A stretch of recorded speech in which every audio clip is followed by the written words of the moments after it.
मैं सागर हेड़ो, फाउंडर अथांग सागर financial services, आपका सभी का मेरे यूट्यूब चैनल पर फिर से स्वागत करता हूं। दोस्तों, लास्ट टाइम मैंने जो वीडियो अपलोड किया था वो अथांग सागर फाइनेंशियल सर्विसेज के इंट्रोडक्शन के बारे में किया था, और आज का जो मैं ये वीडियो बनाने जा रहा हूँ वो एक ऐसे कंपनी के बारे में है जो अपनी शुरुआत सेकेंडरी मार्केट से लेकर प्राइमरी मार्केट में शुरू करने वाली है। जी हाँ, मैं एक ऐसे कंपनी के बारे में आज ये वीडियो लेकर आया हूँ जिसका आईपीओ अभी एक्टिव है और 1 सितंबर को ही उसका आईपीओ एक्टिव लॉन्च हुआ है और लास्ट डेट 3 सितंबर है। लेकिन उसके पहले मैं आपको एक अपडेट देना चाहूँगा। लास्ट जो वीडियो हमारा था वो, जैसा कि मैंने बताया आपको, अथांग सागर फाइनेंशियल सर्विसेज के फर्स्ट एनिवर्सरी के बारे में भी हमने मेंशन किया था। तो उसके रिगार्डिंग हमने 2 अगस्त को हमने एक शेयर सजेस्ट किया था, एनिवर्सरी स्टॉक जो था वरुण बेवरेज लिमिटेड। उस स्टॉक ने आज विद इन 1 मंथ, आज 1 महीना पूरा कंप्लीट हो चुका है उस रिकमेंडेशन को, और विद इन 1 ईयर हमारे रिकमेंडेड स्टॉक ने, वरुण बेवरेज लिमिटेड ने, हमारे क्लाइंट्स को मोर देन 18% का रिटर्न दे दिया है। तो इससे हमारे क्लाइंट भी बहुत खुश थे, और ये मेरे साइड से जो हमारा एनिवर्सरी स्टॉक था अथांग सागर फाइनेंशियल सर्विसेज का, उसके बारे में एक छोटा सा अपडेट था। तो चलिए, आज का जो मेन टॉपिक है, जो मेन सब्जेक्ट है आज के आईपीओ के बारे में, तो उसके बारे में हम आज डिस्कस करेंगे। तो दोस्तों, कंपनी का नाम है एमी ऑर्गेनिक्स लिमिटेड। दोस्तों, ये जो कंपनी है इसका आईपीओ 1 सितंबर को, जैसा मैंने बताया आपको, लॉन्च हो चुका है और लास्ट डेट 3 सितंबर है। तो चलिए इनिशियली हम जानते हैं इस आईपीओ के बेसिक इन्फॉर्मेशंस के बारे में, जो कि जनरल इन्फॉर्मेशन है, फाइनेंशियल इन्फॉर्मेशन। यहाँ पर आप देख सकते हैं कि आईपीओ ओपनिंग डेट 1 सितंबर है, क्लोजिंग डेट 3 सितंबर है, और फेस वैल्यू 10 रुपीज़ पर इक्विटी शेयर है। आईपीओ का जो प्राइस बैंड है वो 603 से लेकर 610 रुपये है। मतलब लोअर बैंड जो है वो 603 रुपये है और अपर बैंड जो है वो 610 रुपये है। मार्केट इस आईपीओ का जो लॉट साइज रहेगा, जो लॉट इशू होगा, उसमें नंबर ऑफ शेयर्स जो रहेंगे वो 24 रहेंगे। Minimum number of shares, minimum lot हम एक अप्लाई कर सकते हैं, तो number of minimum order quantity 24 रह सकती है या रहेगी। ये जो आईपीओ है ये दोनों एक्सचेंजेस पर लिस्ट होने वाला है, बीएसई और एनएसई पे। इसका जो इशू साइज रहने वाला है वो अप्रोक्सीमेटली 570 करोड़ का रहने वाला है। तो उसमें से फ्रेश इशू जो रहने वाला है वो 200 क्वांटिटी का रहने वाला है, और ऑफर फॉर सेल वो रहने वाला है 370 करोड़ का। ऑफर फॉर सेल मतलब प्रमोटर्स अपनी होल्डिंग कम कर रही है कंपनी में, जो अपना स्टेक बेचकर फंड रेज कर रहे हैं। ठीक है, तो ये जो आईपीओ आ रहा है, इसके एक लॉट में मिनिमम शेयर्स, जैसा मैंने बताया आपको, नंबर ऑफ शेयर्स 24 रहने वाले हैं, और जो अमाउंट रहेगा वो रहेगा 14,640 रुपये का, और मैक्सिमम क्वांटिटी आप 13 लॉट्स अप्लाई कर सकते हैं। टोटल नंबर ऑफ शेयर्स रहेंगे 312, और टोटल अमाउंट हो जाएगा आपका 1,90,320 रुपये का। इस आईपीओ के चलते जो प्रमोटर है, तो वो प्रमोटर अपनी हिस्सेदारी 47.23% से कम कर 41.05% करने वाले हैं। ठीक है, और आज शाम तक, दूसरे दिन तक, ये आईपीओ ओवरऑल 3.9 टाइम्स सब्सक्राइब हो चुका है। उसमें से क्यूआईबी परसेंटेज 1.43 टाइम्स है। नॉन इंस्टीट्यूशनल इन्वेस्टर जो होते हैं उन्होंने 1.51% सब्सक्राइब किया है, और रिटेल इन्वेस्टर जो है उन्होंने 3.32% सब्सक्राइब किया है। ठीक है, तो अभी जानते हैं हम कंपनी के बेसिक इंफॉर्मेशन के बारे में, जैसे कि कंपनी कब इनकॉर्पोरेट हुई, जैसा कि आप पर देख सकते हैं आप, ये कंपनी 2004 में एस्टेब्लिश हो चुकी है, इनकॉर्पोरेट हो चुके हैं। ये कंपनी रिसर्च और डेवलपमेंट में काम करती है और मैन्युफैक्चरिंग में काम करते हैं, स्पेशलिटी केमिकल्स में। और ये फार्मास्यूटिकल इंग्रेडिएंट्स भी बनाती है, एपीआई बनाती है, और ये बहुत सारी कंपनीज़ को सप्लाई भी करती है। तो ये कंपनी, यहाँ पर लिखा हुआ है कि ये कंपनी 450 से ज़्यादा फार्मा इंग्रेडिएंट्स बनाती है, और 17 ऐसे एरियाज़ है जहाँ पर ये इंग्रेडिएंट्स यूज़ किए जाते हैं।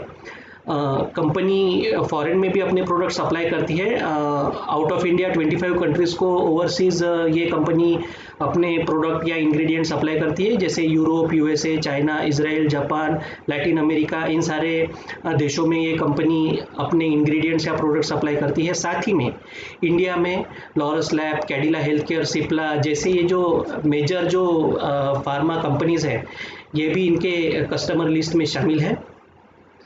और इस कंपनी के जो कॉम्पिटिटिव स्ट्रेंथ जो इन्होंने अभी बताया है,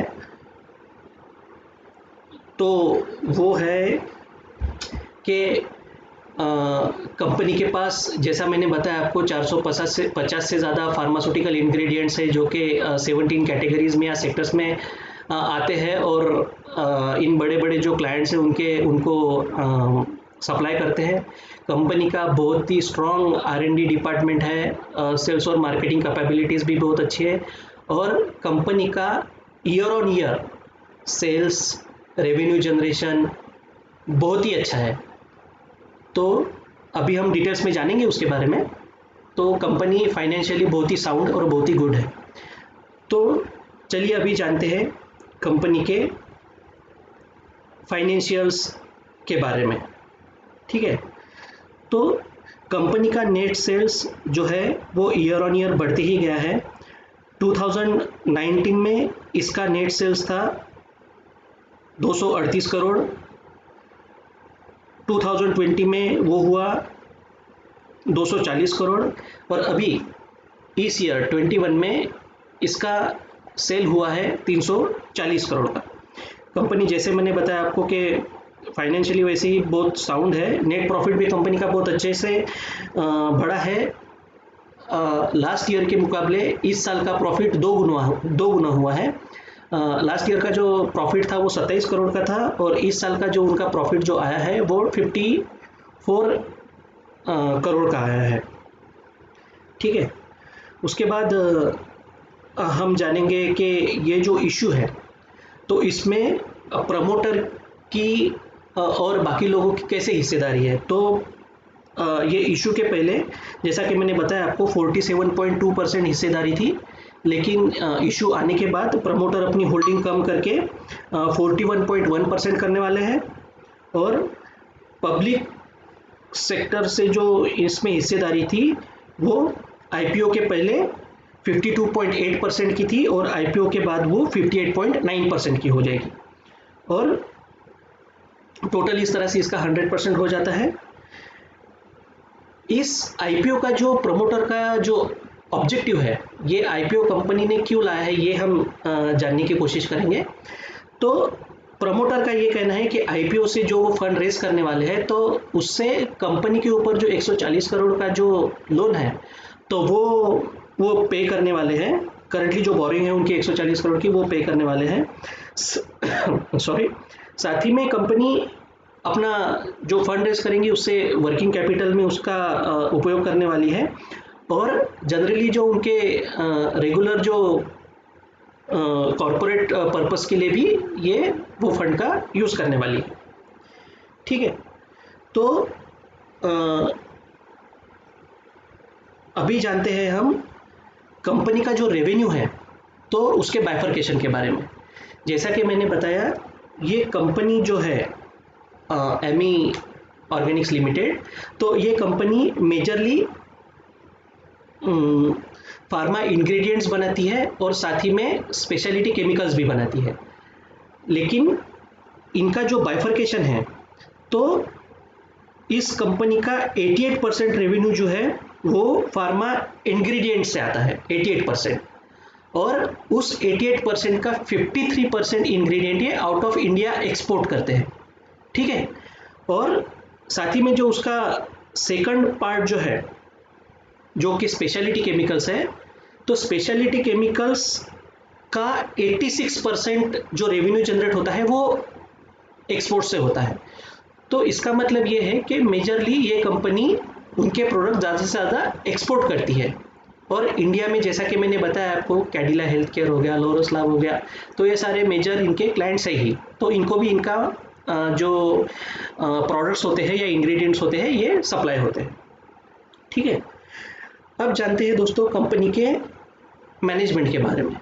तो जैसा कि मैं एक न्यूज़ चैनल पर देख रहा था, तो कंपनी के जो प्रमोटर है मिस्टर नरेश कुमार रामजी भाई पटेल, तो ये कंपनी के एमडी भी है और चेयरमैन भी है। तो इनका मैंने कमेंट्री सुना, तो मैनेजमेंट का ये कहना है कि जैसा कि मैंने बताया आपको कि ये रेस करने के पीछे इनकी क्या मनीषा है और ये किस तरह से इनका फंड यूज़ करने वाले हैं, इनके बहुत सारे फ्यूचर प्रोस्पेक्टस भी है, जो कि कमेंट्री मुझे अच्छी लगी उनकी। और उनकी जो अभिषेक हरिभाई पटेल जो कि चीफ फाइनेंशियल ऑफिसर है, सीएफओ है, तो उन्होंने भी अच्छे से गाइड किया। तो ओवरऑल जो कमेंट्री थी उनकी, जो इंटरव्यू था वो अच्छा था। और जैसे कि कंपनी स्पेशलिटी केमिकल्स और एपीआई इंग्रेडिएंट्स के बिजनेस में है, तो इसका फ्यूचर प्रोस्पेक्टस अच्छा ही है, क्योंकि आपको पता है कोरोना के चलते इस सेक्टर्स को बहुत ज़्यादा डिमांड आ गई है। तो अभी इसका आईपीओ भी लॉन्च होने जा रहा है। ठीक है। तो अभी हम जानते हैं consolidated profit and loss account के बारे में। तो ओवरऑल इस कंपनी का कंसोलिडेटेड प्रॉफिट और लॉस तो बहुत अच्छा है। मुझे ऐसा लगता है, ये मेरा पर्सनल ओपिनियन है, कि कंपनी का जो लोन अमाउंट है वो 2021 में दुगना हो चुका है। तो ऐसा भी हो सकता है कंपनी एक्सपांड कर रही है, फ्यूचर प्रोस्पेक्टस वो एक अच्छा करना चाहती है, तो उनको लोन की ज़रूरत पड़ी होगी, तो इसके लिए हम इसको पॉजिटिव तरीके से लेंगे। लेकिन loan amount as compared to last year दुगना हो चुका है। ठीक है। और उसके बाद हम जानेंगे कंसोलिडेटेड बैलेंस शीट। तो बैलेंस शीट भी बहुत स्ट्रांग है, जैसा मैंने आपको बताया कि ईयर ऑन ईयर इनका जो यहाँ पर आप देख सकते हैं, इनका जो टोटल एसेट है वो 2019 में 2131 करोड़ का था, 2020 में 2318 करोड़ का हुआ, फिर उसके बाद 2021 में 4000 करोड़ के ऊपर इनका एसेट हुआ। टोटल रेवेन्यू भी ईयर ऑन ईयर बढ़ते गया है। और आप पैट देखिए, इस कंपनी का प्रॉफिट आफ्टर टैक्स पिछले साल के मुकाबले ऑलमोस्ट दुगना हो चुका है इनका प्रॉफिट। 2020 में जहां पर इनका प्रॉफिट अप्रोक्सीमेटली 275 करोड़ का था, इस साल ये प्रॉफिट दुगना हो चुका है, ऑलमोस्ट 540 करोड़ का हो चुका है। तो पहले भी मैं बता चुका हूँ कि company financially yearly growth wise बहुत ही साउंड दिख रही है। और इसके बाद हम जानेंगे कंपनी का कैश फ्लो के बारे में। तो दोस्तों कंपनी का कैश फ्लो भी बहुत स्ट्रांग है, इनके पास अच्छे ऑर्डर्स भी है, पोटेंशियल कस्टमर्स के बहुत बड़े, जैसे जो फार्मा सेक्टर्स के हमारे इंडिया के दिग्गज है। और जहाँ पर ये कंपनी अपने प्रोडक्ट एक्सपोर्ट्स करती है out of India, America, Europe, Latin America, इन सारे कॉन्टिनेंट्स में, तो वहाँ से भी ये अच्छा बिजनेस जनरेट करते हैं, तो इनका कैश फ्लो भी अच्छा है। और ये कंपनी जो की रेशियोज होते हैं फाइनेंशियली, तो ये कंपनी वैसे भी बहुत साउंड लग रही है। और आफ्टर लिस्टिंग इस कंपनी का जो ईपीएस है, अर्निंग पर शेयर, वो भी 17.14 तक रह सकता है, मतलब ठीक है, इतना कुछ बुरा नहीं है। और रिटर्न ऑन कैपिटल इक्विटी भी है जो, तो वो भी आरओसीई, तो वो भी 31% के आसपास है। तो ये अच्छी कंपनी मानी जाएगी इन्वेस्टमेंट के बारे में इनिशियल स्टेज पे। तो इस तरह का इस कंपनी का जो रिसर्च है वो मेरी तरफ से मैंने किया है, जो कि मैं आपके साथ शेयर कर रहा हूँ। यहाँ पर मैं ये इतना कहकर ये मैं वीडियो समाप्त करना चाहूँगा।